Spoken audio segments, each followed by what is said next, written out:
معزز سامعین،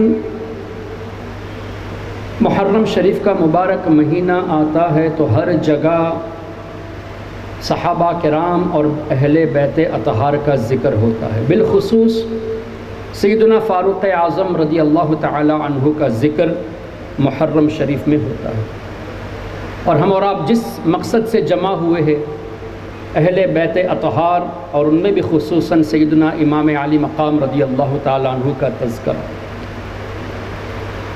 مجھے آج آپ کے سامنے کچھ باتیں قرآن، حدیث اور تفسیر کی روشنی میں پیش کرنی ہے کہ یہ جو واقعہ ہوا تھا شہادت کربلا کا، اور اس کے بعد جتنے اسلامی تاریخ میں واقعات ہوئے، کئی مسلمانوں نے کئی طرح کی قربانیاں دی، اپنی جان، مال، زندگی تک قربان کر دیے،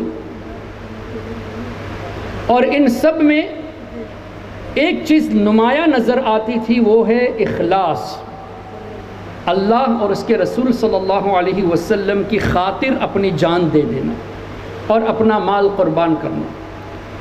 تو جب ہماری نیت یہ ہے کہ اللہ ہمارے اعمال کو قبول فرمائے، اللہ کی رضا حاصل ہو اور نبی پاک صلی اللہ علیہ وسلم کی رضا حاصل ہو، یہی مقصد ہوتا ہے۔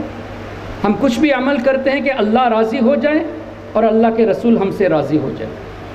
تو اللہ کا راضی ہونا یہ انڈرسٹوڈ ہے، اس لیے کہ اللہ تعالی ہم سب کے تمام احوال سے باخبر ہے۔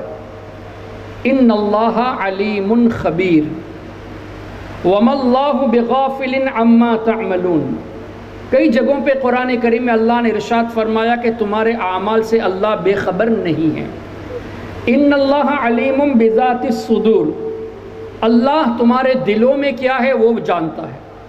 تو اللہ تعالیٰ سے تو کوئی چیز مخفی نہیں ہے، تو اللہ کی رضا کے لیے عمل کرنا یہ انڈرسٹوڈ ہے، لیکن اللہ کے رسول صلی اللہ علیہ وسلم کی رضا کے لیے عمل کرنا، اس کے تعلق سے ایک چیز سمجھ میں آنی چاہیے کہ جب حضور کی رضا ہم چاہتے ہیں، we are seeking the pleasure of نبی کریم صلی اللہ علیہ وسلم، تو حضور کی رضا چاہنے کے لیے حضور کو معلوم ہونا چاہیے نا کہ ہم کون سا عمل کر رہے ہیں۔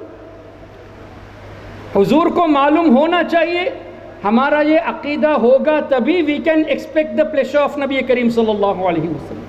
اللہ کا جاننا وہ تو اٹل ہے، اس میں کسی کو کسی قسم کا شک نہیں ہے، لیکن معاملہ کہاں آتا ہے کہ whether our Nabi is aware of your actions, whether our Nabi صلی اللہ علیہ وسلم is aware of your intentions for which you are seeking the pleasure of نبی کریم صلی اللہ علیہ وسلم۔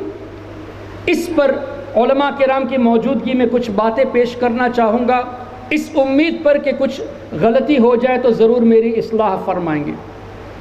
سب سے پہلے دیکھیے قرآن کریم میں اللہ نے ارشاد فرمایا، سورہ انعام آیت نمبر 75، وَكَذَلِكَ نُرِي إِبْرَاهِيمَ مَلَكُوتَ السَّمَاوَاتِ وَالْأَرْضِ، جس کا مفہوم یہ کہ اللہ تبارک و تعالی فرماتا ہے، اے نبی جس طرح ہم آپ کو دکھا رہے ہیں، وَكَذَلِكَ نُرِي، جس طرح آپ کو ہم دکھا رہے ہیں، اسی طرح ابراہیم علیہ السلام کو ملکوت و سماوات دکھا رہے ہیں۔ So whatever is in the heavens, whatever is in the earth، پوری کائنات میں کیا کیا چیز ہیں، کون کون سی اللہ کی مخلوق ہیں، وہ سب اللہ نے ابراہیم علیہ السلام کو صرف دکھا دیا، یہ نہیں، پاسٹ ٹینس نہیں ہے، بلکہ نوری، even now Ibrahim alayhi salam is observing everything what is in the universe، ہر چیز کا ملاحظہ فرما رہے ہیں، اور یہ میں اپنی طرف سے نہیں کہتا۔ وَكَذَلِكَ نُرِي استمراری ہے، اب بھی دکھا رہے ہیں۔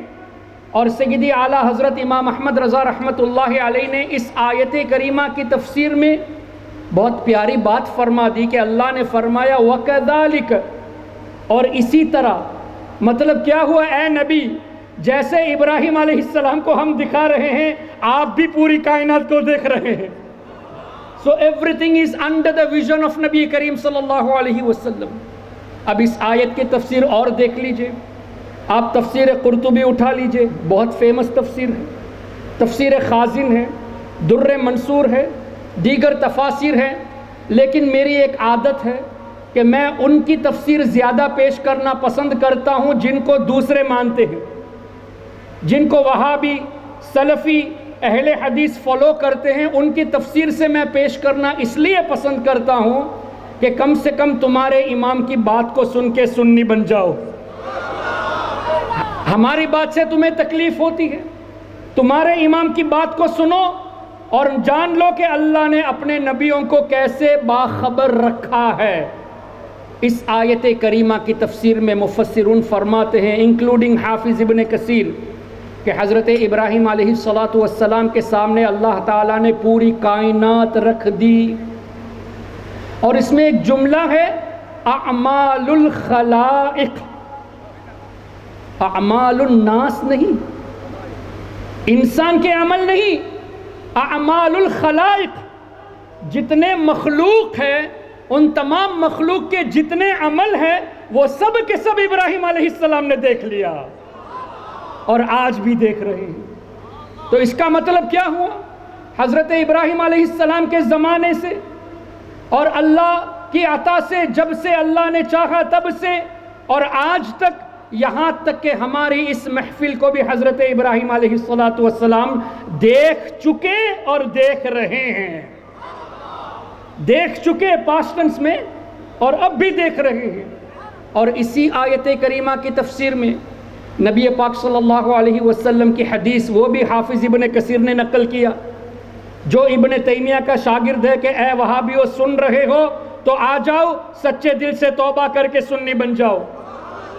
حافظ ابن کثیر نے لکھا کہ نبی پاک صلی اللہ علیہ وسلم فرماتے ہیں کہ جب اللہ تعالیٰ نے مجھ پر خاص کرم فرمایا، مجھ پر ہر چیز روشن ہو گئی، everything became apparent، وَعَرَفْتُ، اور تمام چیزوں کو میں نے پہچان لیا۔ اب میں آپ سب کو دیکھ رہا ہوں لیکن میں سب کو پہچانتا نہیں، دیکھنا اور ہے، ریکگنائز کرنا اور ہے۔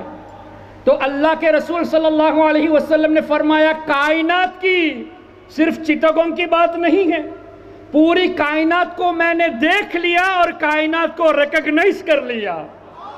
تو ہر چیز نبی پاک صلی اللہ علیہ وسلم کے نظروں کے سامنے آج بھی موجود۔ ایک اور آیت کریمہ اللہ تعالیٰ نے ارشاد فرمایا اِنَّا أَرْسَلْنَاكَ شَاهِدًا وَمُبَشِّرًا وَنَذِيرًا۔ اس آیت کریمہ میں جو لفظ شاہدن ہے، جہاں رب نے فرمایا اے حبیب ہم نے آپ کو گواہ بنا کر بھیجا، اور اعلیٰ حضرت نے اس کا ترجمہ اے حبیب ہم نے آپ کو حاضر و ناظر بنا کر بھیجا، پریزنٹ وٹنس بنا کر بھیجا، تو اے وہابی فالوورز یہ نہ کہنا کہ اعلیٰ حضرت نے اپنی طرف سے کہا ہے۔ اگر یہ کہو گے تو اس کا مطلب تم نے تفسیر نہیں پڑھی، اگر ایسا کہو گے تو اس کا مطلب تم نے حدیث نہیں پڑھی۔ آئیے تفسیر اٹھا کر دیکھ لیجئے، کون سی تفسیر چاہیے؟ طبری چاہیے، بیضاوی چاہیے، نصفی چاہیے، خازن چاہیے، ابو سعود چاہیے، کون سی تفسیر چاہیے؟ ارے ابن کثیر چاہیے۔ جس تفسیر کو چاہو جو ریکگنائزڈ ہے اس کو اٹھا کر دیکھ لو۔ مفسرون فرماتے ہیں شاہدن کا معنی کہ نبی پاک صلی اللہ علیہ وسلم انہو شاہد فی الدنیا باحوال الاخرہ، نبی پاک صلی اللہ علیہ وسلم دنیاوی زندگی میں آخرت میں جو کچھ ہونے والے ہیں ان سب کے گواہ ہے، یہاں تک کہ جنت کے بھی گواہ ہے، نار جہنم کے بھی گواہ ہیں، صراط، میزان، ہر چیز کے ہمارے آقا گواہ ہے۔ تو ہمارے نبی بظاہر دنیا میں ہیں لیکن پوری کائنات ہی صرف نہیں، آخرت میں جو کچھ ہو چکا یا ہو رہا ہے یا ہوگا، ظاہر فرشتے تو موجود ہیں، جنت بھی بنی ہوئی ہے، اور جو بعد میں ہونے والا ہے، جب انسان جنت میں جائے گا، کفار منافقین جہنم میں جائیں گے، وہ سب واقعات ہمارے نبی ایڈوانس میں دیکھ رہے ہیں، ایڈوانس میں دیکھ رہے ہیں اور آلریڈی دیکھ بھی چکے۔ اچھا مزید فرمایا مفسرون نے کہ آخرت میں نبی پاک صلی اللہ علیہ وسلم دنیاوی زندگی کے گواہ ہے. اور دنیاوی زندگی میں کن کن چیز کے گواہ ہیں؟ کون ایمان والا ہے ہمارے نبی گواہ ہے. کون ایمان نہیں لایا وہ بھی ہمارے نبی گواہ ہے. کون اطاعت الہی میں ہے وہ بھی ہمارے نبی جانتے ہیں. اور کون گنہگار ہے وہ بھی ہمارے نبی جانتے ہیں. یہ اعلیٰ حضرت کی تفسیر نہیں ہے، یہ بڑے بڑے مفسرون نے اپنی تفسیروں میں فرمایا ہے.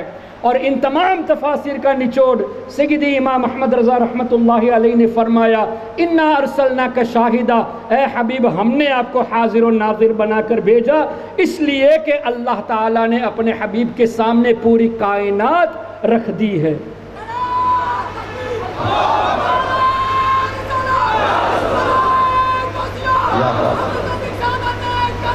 زندہ باد.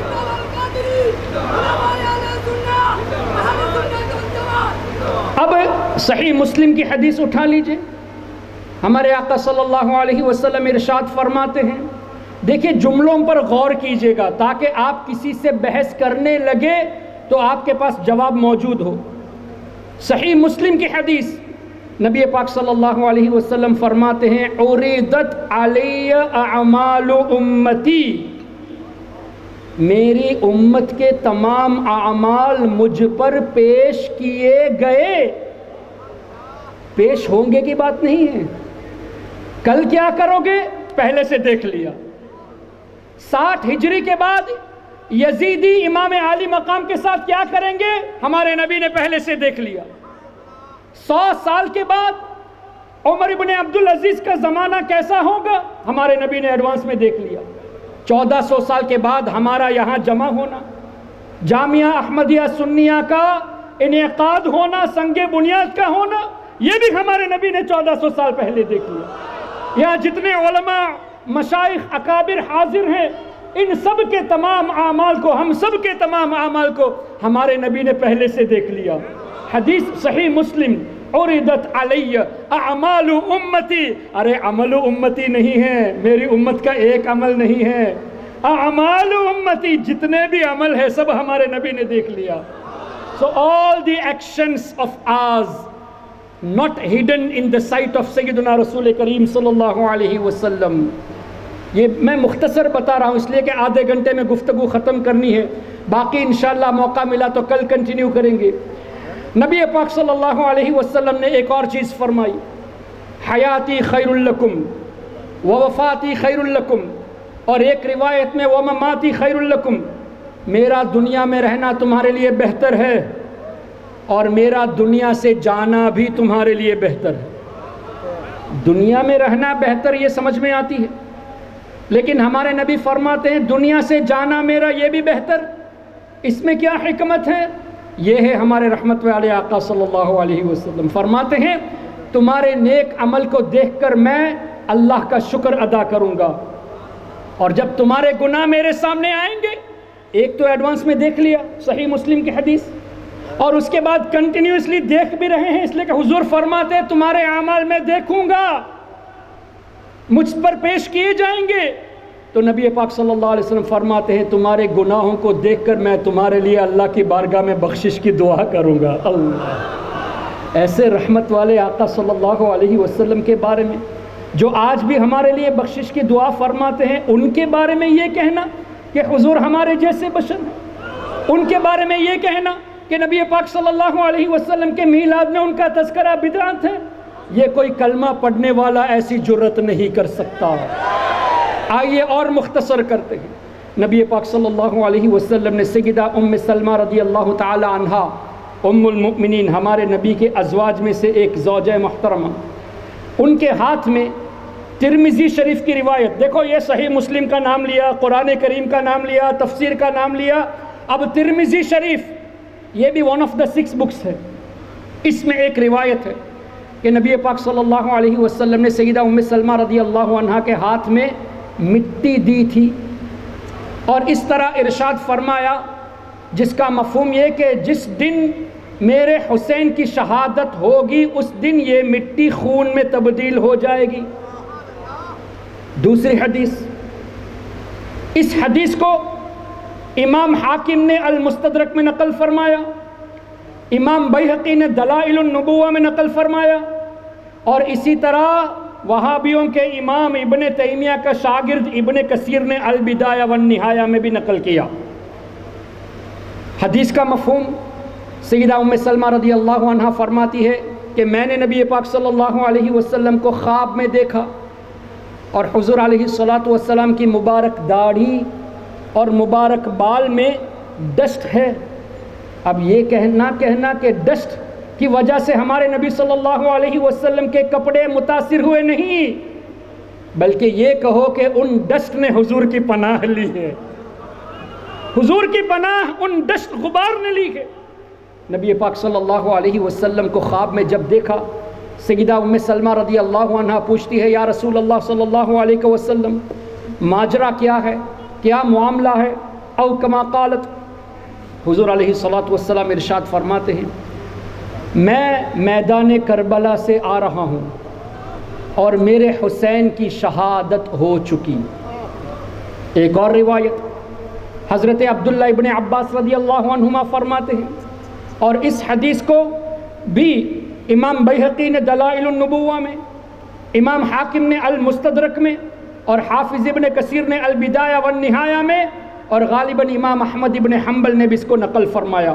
اور پہلے جو ام سلمہ والی حدیث بیان کی وہ بھی غالباً امام احمد ابن حنبل نے اپنی مسند میں نقل فرمایا۔ امام احمد ابن حنبل کون ہے پتہ ہے؟ 4 ائمہ میں سے ایک امام ہے نا۔ آج کل کے جو اہل حدیث ہیں غیر مقلد، ان سے کہیے کہ امام احمد ابن حنبل کی بارگاہ میں ایک شخص آئے، اور اس واقعے کو اعلیٰ حضرت نے بھی نقل فرمایا، شاہ ولی اللہ محدث دہلوی نے اپنی کتاب الانصاف میں بھی نقل فرمایا۔ ایک شخص آ کر پوچھنے لگے کہ اے امام احمد ابن حنبل، ایک آدمی ہے جس کو 1,00,000 حدیث یاد ہے۔ کتنی حدیث؟ 1,00,000۔ کیا وہ حدیث سے مسئلہ استنباط کر سکتا ہے؟ 1,00,000 حدیث جس کو یاد ہو، کیا وہ مسئلہ حدیث سے نکال سکتا ہے؟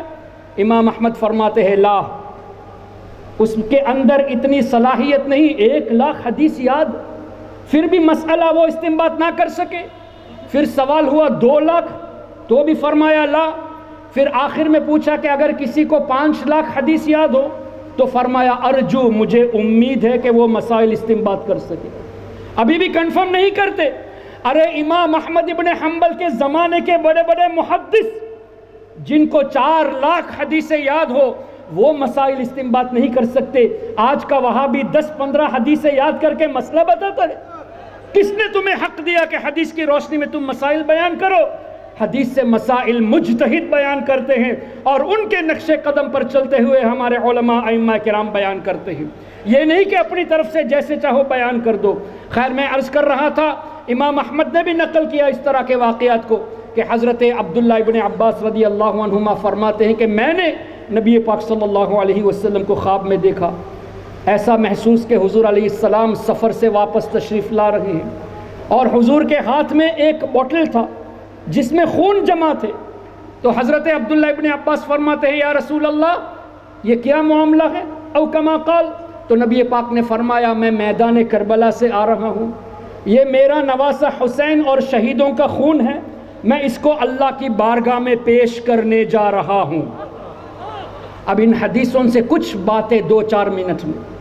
پہلی بات تو یہ کہ ہمارے نبی دنیا سے پردہ کر چکے تھے، اس لیے کہ ہجری 60 کے بعد کا واقعہ ہے، لیکن حضرت ام سلمہ زوجہ رسول کریم صلی اللہ علیہ وسلم، ام المؤمنین، حضرت عبداللہ ابن عباس مفسر قرآن، جن کی قرآن کی تفسیر سب سے زیادہ اہم اور مشہور، یعنی قرآن کی تفسیر میں بڑا مقام رکھنے والے اتنے بڑے مفسر، اور حضور کی زوجہ محترمہ کا یہ فرمانا کہ ہم نے خواب میں حضور کو اس طرح دیکھا اور انہوں نے واقعے کو آگے بڑھایا، کیا پتہ چلا صحابہ کا عقیدہ تھا کہ وصال کے بعد بھی حضور اپنے جسم کے ساتھ حیات ہیں اور جہاں مرضی ہوتی ہے وہاں تشریف لے جاتے ہیں۔ تبھی تو میدان کربلا میں جانے کا واقعہ بیان کیا کہ میدان کربلا سے آ رہا ہوں، تو حضور کا وصال شریف کے بعد میدان کربلا میں جانا، اس بات پر عقیدہ صحابہ کرام کا تھا۔ اچھا، دوسری بات، نبی پاک صلی اللہ علیہ وسلم کا یہ عمل کہ اپنے مبارک ہاتھوں میں خون کا بوتل اللہ کی بارگاہ میں پیش کرنے جا رہے ہیں، اس سے پتہ چلا کہ شہداء کی خون کی عظمت بہت اعلیٰ ہے۔ شہداء کا خون یہ معمولی نہیں ہے۔ ہماری نظروں کے سامنے ایسا لگتا ہے کہ ان کا انتقال ہو چکا، تکلیف دی گئی، انشاءاللہ کر اس پر بھی حدیث ایک بیان کی جائے گی، ہمارے سامنے یہ محسوس ہوتا ہے، لیکن ان ریالٹی ان کا خون مبارک اتنا اعلیٰ کہ ہمارے نبی اپنے مبارک ہاتھوں سے اللہ کی بارگاہ میں پیش کرنے جا رہے ہیں۔ اچھا، پھر اس حدیث کو بیان کرنے والے بڑے بڑے امام انکلوڈنگ حافظ ابن کثیر، کیا پتہ چلا محدثون کا، مفسرون کا، محققون کا یہ عقیدہ تھا کہ ہمارے نبی آج بھی وصال کے بعد، موت کا مزہ چکھنے کے بعد زندہ ہیں، اور جہاں ان کی مرضی ہوتی ہے وہاں تشریف لے جاتے ہیں۔ تو اتنی کلیئرٹی کے ساتھ جب حدیث اور تفسیر میں آ گیا، اس کے بعد بھی اگر کوئی ہمارے نبی صلی اللہ علیہ وسلم کی اس حیات کا منکر ہے اور حضور کے علم کا منکر ہے اور حضور کی گواہی کا منکر ہے، اس کا مطلب وہ عالم ہوگا، مفتی ہوگا، شیخ الحدیث ہوگا، ان ریالٹی وہ جاہل ہے، اس لیے کہ قرآن کی آیت اس کو نہیں پتہ، حدیث اس کو نہیں معلوم، تفسیر اس کو نہیں معلوم۔ یہ بغیر قرآن حدیث اور تفسیر کے آپ جیسے نوجوانوں کے ایمان کو لوٹنے کی کوشش کرتے ہیں۔ اس لیے محترم حضرات، آپ کے اوپر یہ ذمہ داری ہے، آپ بھی صرف اور صرف سنی علماء کے سائے میں رہیں اور اپنے بچوں کو بھی سنی علماء کے ہی سائے میں رکھے۔ کسی وہابی، نجدی، غیر مقلد کی نہ بیان سنے، نہ ان کی نصیحتیں سنے، اور نہ ہی ان کی کتابیں پڑھے۔ ایون اگر وہ غوث پاک کی کتاب دے تو بھی نہیں پڑھنا، اس لیے کہ یہ ایسے ہیں جو قرآن کی تفسیر میں بھی چوری کرتے ہیں، جو حدیث میں بھی ترجمہ غلط کرتے ہیں، تو بعید نہیں کہ غوث اعظم کی بات کو بھی الٹا کر کے آپ کے سامنے پیش کرے۔ اللہ تعالی ہم سب کے ایمان و عقیدے کی حفاظت فرمائے، نبی پاک صلی اللہ علیہ وسلم کی شفاعت عطا فرمائے۔ سبحانک اللہم و بحمدک، اشہد ان لا الہ الا انت، استغفرک و اتوب الیک۔ السلام علیکم ورحمۃ اللہ وبرکاتہ۔